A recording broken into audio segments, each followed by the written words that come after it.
자, 로마서 5장의 영적 수원지로 아담과 그리스도의 비교가 나타나고 7장에 혼의 생명이 낳는 경건의 모양과 영의 생명이 낳는 경건의 능력 대조를 잇고 있는 이 로마서 6장은 지상 교회들과 성도들에게 십자가의 비밀과 능력을 증거합니다. 그리스도 예수의 죽으심과 합하여 세례를 받은 그와 함께 장사되었나니 이러한 증거의 실체와 능력이 자신 안에 드러나 역사하지 아니하면 누구라도 마귀, 적그리스도, 짐승의 세력들과의 전쟁에서 승리하지 못합니다.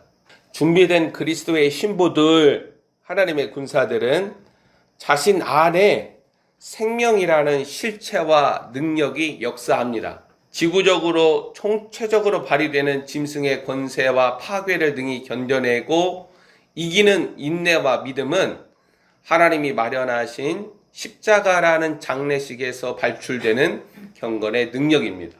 신학적 토론과 학문적 교리로 박제화되어버린 이 로마서 6장의 증거들은 오늘날 성도들과 목사들 안에 잠들어 있습니다.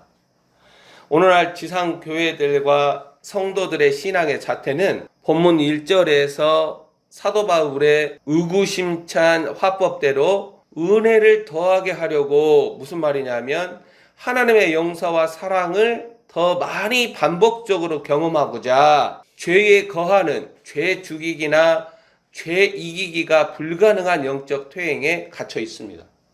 이걸 준비되지 못했다라고 그러는 거고 회개에 합당한 열매가 나타나지 않았다라는 거예요. 본문 1절에 사도 바울이 일갈하는 대로 죄 죽이기나 죄 이기기가 불가능한 영적 퇴행에 갇혀있는 지상교회와 성도들은 실제 그리스도가 아닌 아담이라는 영적 수원지에서 경건의 모양으로 하나님을 신앙하는 부끄러움이라는 거예요. 자, 이러한 부끄러움은 회개하지 못한 증거이기 때문에 하나님의 용서가 일어나지 못한 상태입니다. 회개는 절대 자동적으로 일어나지 않아요. 회개가 어떻게 일어나요?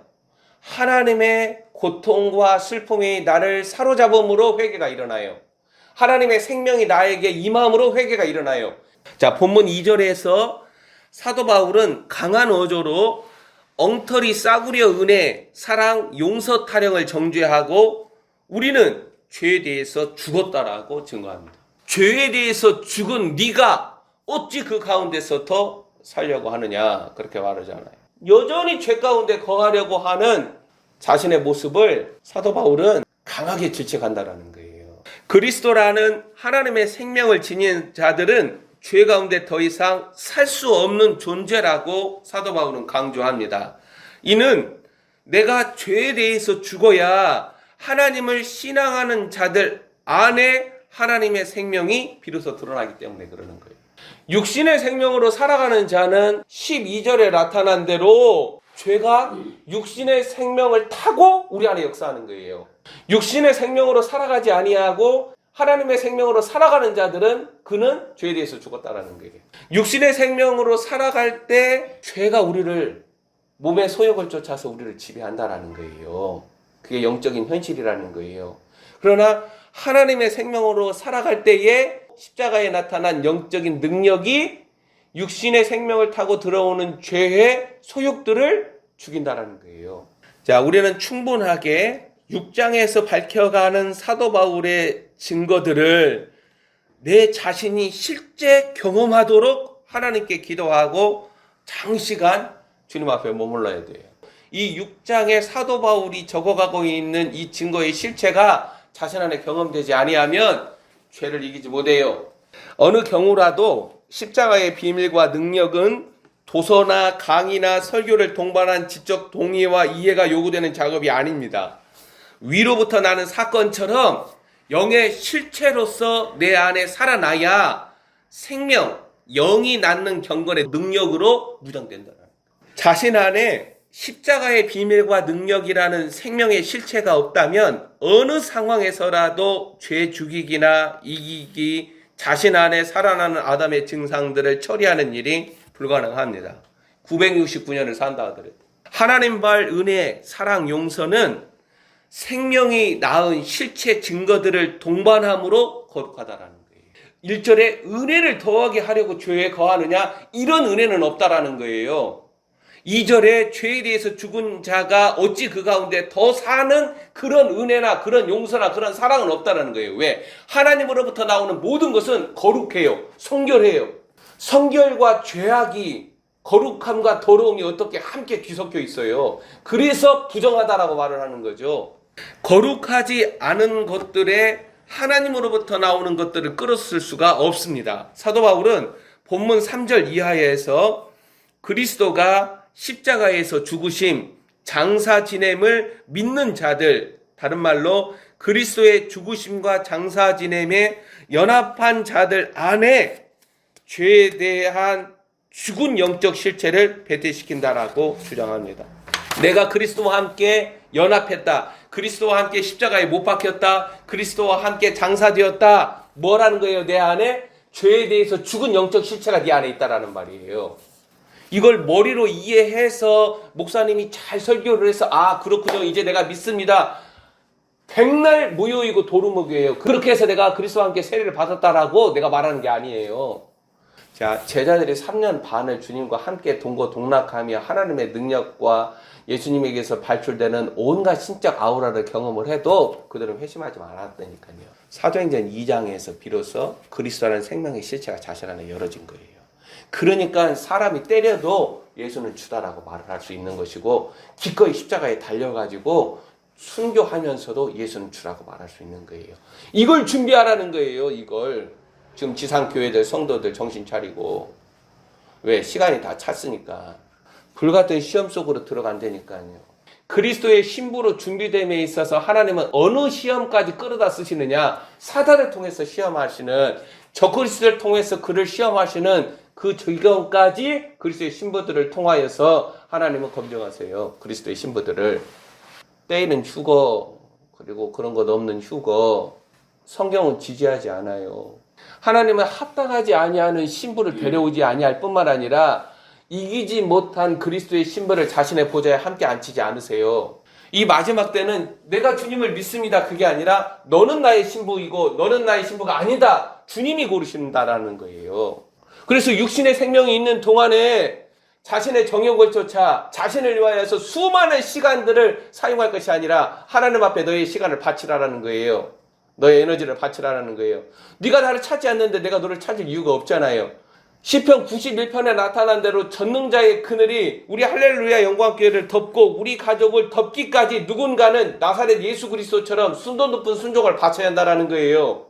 누구는 정신 차리고 있어야 돼요. 죄 가운데 더 살아가기나 죄 가운데 거함이라는 이 영적 운명을 해소시키기 위하여서 사도 바울이 3절에 무릇 그리스도 예수와 합하여 이렇게 운을 떼죠. 자, 쓰는 표현이 예수 그리스도라고 쓰지 않고 그리스도 예수라고 쓰잖아요. 그리스도는 뭐예요? 창세전에 감춘 하나님의 비밀이에요. 무슨 말이냐면 죄의 문제를 다루기 위해서는 모세급 하나님의 메신저를 요구하지 않고 권세 있는 천사들의 역사도 아닌 하나님 자신, 하나님 아들이 현실적으로 개입하는 운명이 필요하다라는 거예요. 죄를 처리하기 위해서는 하나님이 필요하다라는 거예요. 그럴 정도로 죄의 문제는 네가 그리스도인이라고 할 때, 성도라고 할 때에, 목사라고 할 때에 가장 중요하고 심각한 문제라는 거예요. 이걸 하나님이 용서해 주시니까 죄를 이기지 못하고 죄를 죽이지 않고 여전히 자신 안에 30년, 40년, 50년 목회를 하도 여전히 처리되지 아니하는 죄들, 자신 안에 아담을 살려놓는다고 그런 다음에 하나님은 나는 너를 모른다라고 말하는 거예요. 말씀을 가르치는 자들에게. 1절, 2절에 사도 바울이 어처구니 없는 이야기를 하기 때문에 거기에 황당하듯이 반응을 하면서 3절에 꺼내는 카드가 그리스도 예수입니다. 그리스도 예수의 십자가의 죽으심, 이걸 꺼내요. 무슨 소리냐? 죄의 문제는 이렇게 심각할 정도로 하나님의 아들의 죽음이 필요하다라는 거예요. 죄에 대한 저항은 생기지 아니하고 죄를 본성적으로 끌어서 그 안에 거하면서 그래도 하나님 죄를 회개하면 용서해 주시잖아 하면서 그 자리를 떨어지지 않는 자들을 향해서 바울이 강하게 책망하는 거예요. 죄의 문제를 다루시는 하나님의 태도를 우리가 바르게 읽는다면 이후 성도 안에 일어나는 처리되지 않은 죄, 그 살아나는 죄는 내가 태어나서 지금에까지 이른 모든 죄에 대한 기억을 가지고 있어서 죄로 기망하는 거예요. 죄에 대하여 단번에 죽는 영적 사건은 그리스도 예수와 합하여 즉 한 생명으로 세례를 받는 죽음과 장사 지냄으로 일어나는 생명 발화로 나타납니다. 죄에 대해서 죽어야만 자신 안에 그리스도라는 하나님의 생명의 실체가 나타난다는 거예요. 이 생명으로 살아가는 거예요. 갈라디아서 2장 20절 이제는 내가 산 것이 아니요. 바울이 육신의 생명으로 살아있는데 이제는 내가 산 것이 아니요 그렇게 말을 하잖아요. 4절 하반절에 우리로 또한 새 생명 가운데서 행하게 하려 함이라. 그리스도라는 하나님의 생명을 육신의 생명으로 살아가는 동안에 구동시키는 게 뭐냐? 십자가의 비밀과 능력이라는 거예요. 자, 3절 보고 4절에 두 번 강조되는 게 그리스도 예수와 연합하여 믿는 자들 안에 나타나는 영적 사건은 새 생명 가운데 살아가는 살림을 가능하게 합니다. 즉 그리스도 예수의 죽으심과 장사 지냄은 피조 세계나 아담의 어느 세대들에게도 알려지지 않은 하나님의 생명을 드러내는 일과 연속적으로 물려 있다라는 거예요. 하나님의 생명을 드러내기 위하여 죽으시고 장사 지냄 바 된 그리스도는 하나님의 영광으로 다시 살아난다라는 거예요. 사도 바울이 증거하는 증거를 우리가 이해가 되지 않는다 하더라도 이 증거가 자신 안에 영적으로 경험하도록 살아계신 예수 그리스도께 간절히 매달리면서 기도하라는 거예요. 회심보다 중요한 일은 아래 세상에 사람들에게 없어요. 육신의 생명이 끝나더라도 영혼과 몸을 능히 지옥에 던지실 일을 두려워할 수 있는 그 일은 회심해야 되는 거예요. 하나님을 두려워하는 그 일은 회심해야 일어나는 거예요. 회심해야.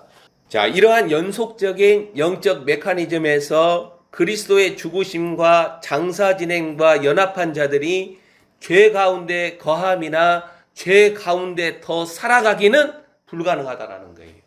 그래서 본문 4절 하반절에 나타난 대로 새 생명 가운데 살아가는, 다른 말로 그리스도의 생명으로 살아가는 그리스도가 자신 안에 살아가는 것이다라는 거예요. 6절 7절 한번 읽어봅시다. 우리가 알거니와 우리의 옛사람이 예수와 함께 십자가에 못 박힌 것은 죄의 몸이 죽어 다시는 우리가 죄에게 종노릇 하지 아니하려 함이니 이는 죽은 자가 죄에서 벗어나 의롭다 하심을 얻었습니다. 자, 이 6절 7절이 그리스도의 죽으심과 장사 지냄과 연대한 자들 안에 발견되는 죄에 대한 죽음이라는 거예요. 죄의 몸이 죽었다. 옛사람 아담이 죽었다. 죄에 대해서 종노릇 하지 않는다. 죄에 대해서 벗어났다. 너는 의롭다. 그 실체가 여기